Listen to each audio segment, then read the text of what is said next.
Hello mga kalisen! Isa sa pinakahahangaan kong broadcaster dito sa Philippine Television, isang ama, si Kuya Kim Atienza, nagluluksa dahil sa pagpanaw ng kanyang mahal na anak na si Eman Atienza. Si Eman Atienza mga kalisen ay kilala bilang isang sikat na influencer, TikToker dito sa social media. Kinagulat nga ng marami dahil sa kanyang biglaang pagpanaw sa murang edad na 19 years old. At samong saring komento dito sa social media kung ano nga ba ang tunay na nangyari sa kanya. Pero ang balita ay nakakaranas ng stress, depression, mental health. Kaya grabe itong sakit na ito mga kalisen, na kapag hindi mo makakayanan ito, talagang madadown ang iyong sarili. At meron din nagsasabing suicide daw ang nangyari kay Eman. At patuloy pa rin nilang iniimbestigahan ang totoong nangyari. Maraming nagmamahal sa kanya dahil sa mga napasaya niyang fans niya dito sa social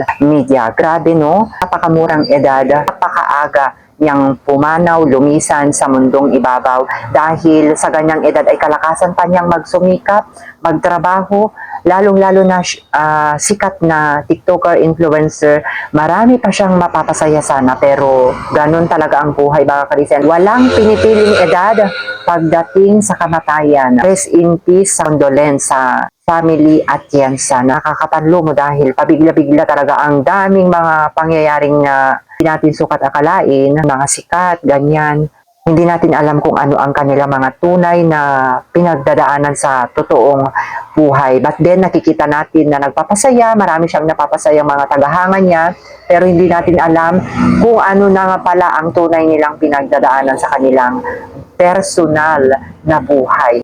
At bilang ama, masakit kay Kim Atienza na mawalan ng anak. Si Kim Atienza mga kalisen ay kilalang broadcaster dito sa ABS-CBN at GMA.